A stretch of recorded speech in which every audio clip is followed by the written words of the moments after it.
This is the Reading Fightin Phils pregame show on the Our Phils Broadcast Network, featuring exclusive interviews, content, and much more. Now out to the ballpark with broadcasters Jake Starr and Bob McCool.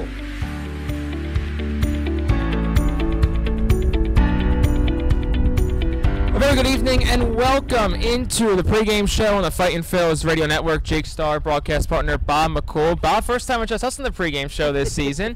It's been a while. It has. It's been a while, and also tonight, get to join you in the booth for the first time, filling in on PA announcing for the first couple of nights, because whenever you got to do whatever you got to do. Right. But the Fightin Phils are doing whatever it takes at home so far.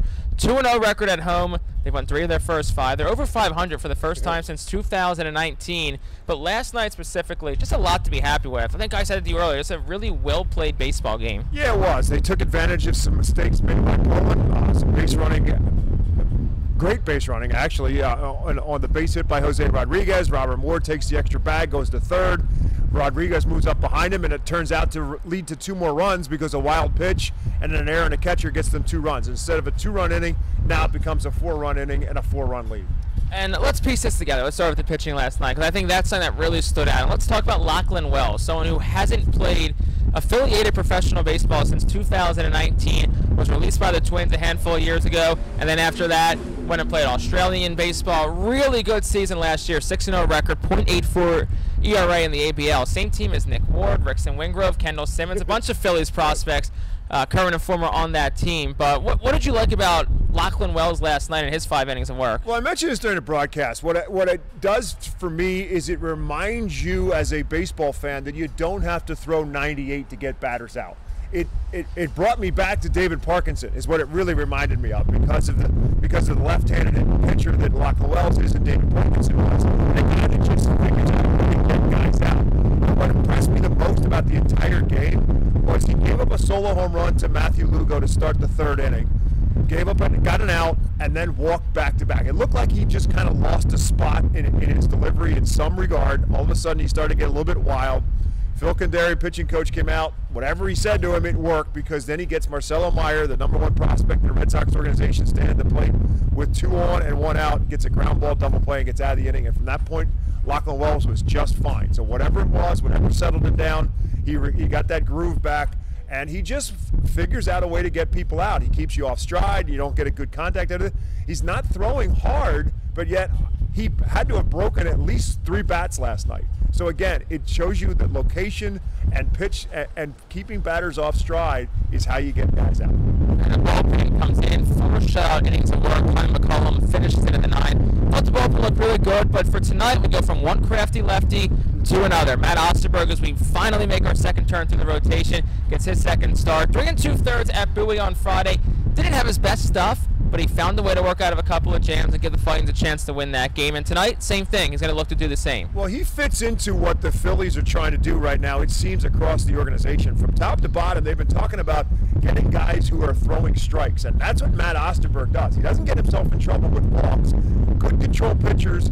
Look, you're going to give up hits at some point in time, but if you haven't walked the guy ahead of it or 2 guys ahead of it, a base hit's not going to hurt you a whole lot. A 2-out single doesn't do a whole lot of damage.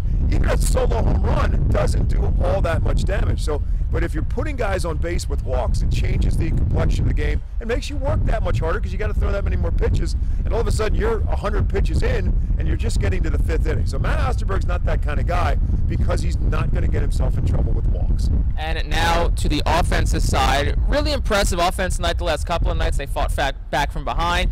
And then last night, just a lot of timely hitting. Something that this weekend in Bowie, situational hitting was a little bit of an issue, but the last couple of days of situational hitting has been really good. I think it's something that Al Patrique and staff have preached to his team. But one guy in particular who was actually a late scratch from tonight's lineup, Carson Taylor, has looked really impressive in the first couple of games. Yeah, he certainly has. He obviously had the 2 home runs on opening night, including the big 3-run home run that ended up being the difference on the board. A big double yesterday that got him a run. He did make a mistake on the bases, and that's what I really liked, is the team really picked him up. He made the mistake. He was on second base, a ground ball to his right, and he wandered 2 off the bag. They ended up getting behind him. But what happens? Bryce Ball comes up and ropes the double down the line, and it leads to a run and ultimately leads to that big inning. So they picked him up when he made a mistake, and that's what you're hoping that your teammates are going to do. Look, mistakes are going to happen. Base running mistakes are going to happen. Sometimes it's over-aggression. Sometimes just things happen. but when your teammates pick you up, it makes a big difference. And you've been talking to me about this team and the makeup of this team. Al Padrique has talked about the makeup of this team, that they really like the chemistry of it. It's fairly early on, and have a good chemistry this early on, it's a good thing. Let's talk about a new face to this team, at least through the last couple of games. That's Jose Rodriguez. Phillies traded for him on Friday night just for some cash considerations. He's on the 40-man roster, was optioned already. Slow start on Sunday, but he came home and he's looked really good. Big home run on Tuesday. 3 hits last night for Jose Rodriguez. Yeah, I think that's what the Phillies are really going to like to see from him, and I think more so than the home run on opening night was the 2 walks he had on opening night. That's what they want to see from him, because the knock on him when the White Sox released him, as the closer he got to the major leagues, they felt like he got a little pull happy, and a little home run happy, a little trying to hit for power. He's a guy who needs to get on base, and if he gets on base, I mean, he's going to have enough power to hit a home run once in a while. But that's not what they're looking for him to do. They want him to get on base, use his speed, and that's what he's done. Hitting out of the top of the order is getting on base. He got on base 3 times on Tuesday night. He got on base 3 times last night, making things happen. For Portland, Zach Penrod gets the start tonight. Really interesting story for him. Started off his career in the Rangers organization, missed some time, eventually released. Went back out towards his home state of Idaho, and he played some indie ball in the Pioneer League. Billings, Montana, Missoula, a couple of teams. Had a really good season last year in the Pioneer League, and the Red Sox signed him in August and had a sub-3 ERA with High A Greenville, so he makes his AA debut tonight. Jake, if I told you before, I'll tell you again. Teach your kids to throw left-handed. There's always going to be a job for you in baseball if you can throw left-handed, but that's part of it. I mean, if you can throw left-handed and find a way to get guys out, there's going to be a job for you somewhere in baseball, and he's that kind of guy. He's a left-handed pitcher. He can get guys out, and guys learn as they go along. When the good stuff goes away, it's going to happen to you as a pitcher. Can you figure out another way to get guys out? And talking just kind of like we were talking about with the Phil's pitcher last night, Lachlan Wells. Just figure out a way to get guys out. You don't just have to throw at 98 and get by people. You can find another way to get guys out. And if you're left-handed and can do that, there's going to be a spot for you in the game of baseball. And it's a Portland lineup that features a lot of Boston's top prospects. Kyle Teal, Roman Anthony, Marcelo Meyer. Redding's done a really good job holding them in check so far. A couple of those guys actually out of the lineup tonight, with Redding going back to a lefty, but that's going to be the key all week for the next 4 games, is keeping that big 3 in check. And I mean, for Portland, they're just looking to get something going. They lost 1-0 on Sunday. They scored runs on Tuesday. They only scored 1 run last night. I think that early season snowstorms in Portland might be messing with them a little bit, but they're going to try and look to flip the script tonight. Yeah, you've got to think that they're behind schedule because of not being able to play. When they got here, they had only gotten 1 game in because of the snow in the first 2 weeks, first 2 games in Portland. So I'm sure they're a little bit behind, but they've had enough time now to catch up.